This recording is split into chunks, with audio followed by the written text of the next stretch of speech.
Hello, here I am in the Wendy house with Bella and the running hare kit and listening to the church bells chiming 12, and that's a rather lovely sound.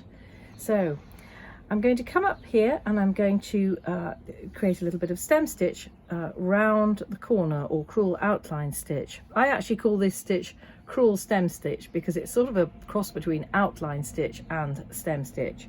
Now, as you see, I've left the waist knot on the top, 3 little tiny stitches, little just running stitch. You don't need to do a back stitch because that I find creates a rather firm stitch that you don't really want when you're going to stitch over that in a different colour.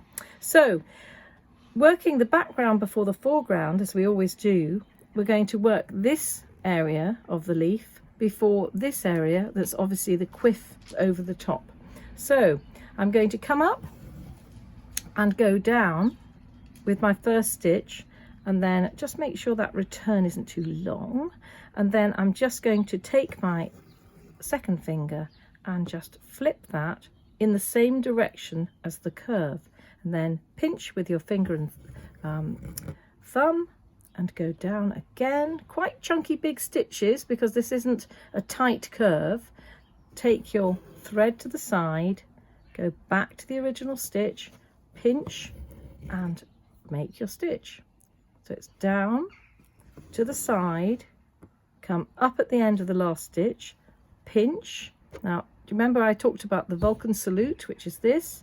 Swivel your hand and drink a cup of tea. So it's a sort of technique I use all the time because I stitch an awful lot. And if your thread's too long, of course you can't do this. So it's a very good reality check to make sure that your stitch is the correct length. So use whichever finger suits you. When I'm working to this side, because I'm right-handed, I quite like using my ring finger on this side. Now you'll see that the curve has changed direction. Now I'm continuing to take my loop to the wrong side, if you like, of the curve, to the inside of the curve, because you actually have to get into the curve a little bit before you can make a neat flip. So it's always the one after the one you think. So I'm about to make the flip now, and as you see, I'm shortening my stitch a little bit because this curve is getting tighter, and now the loop is going to the outside of the curve, which is correct. And you'll see that it's really difficult to see where I made that flip because I've gone well into the curve before I flip the stitch over.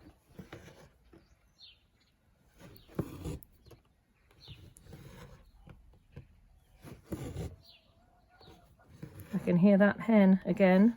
Who's that? It's Mrs. Bossy Boots. She's trying to find a place to lay her eggs where I'm not going to find her. And I can just see her creeping up the side. So I'm just going to show you Mrs. Bossy Boots. Just pan round there, Richard. She's just gone behind the trough. I think she's going to the... Uh-oh. Here she comes. She's so funny. This is the tamest hen in the world. I can stroke her. She just sits down. Oh, I've lost her. Oh, you've lost her. She's... Oh, there she is. There she is. Look, she's looking. She's coming. Look. Chook, chook, chook, chook, chook. Come on. Come on. Chook, chook, chook, chook. Are you coming over? No, she's too busy. Oh, she's going to her secret place. Yeah, she's going round behind the blossom tree, which is looking amazing this year. It's a yellow gauge. It's always a race to get the fruit before the birds get it, but it's a beautiful tree. Well, I'll be back another time. I'm going to go and see what she's up to now.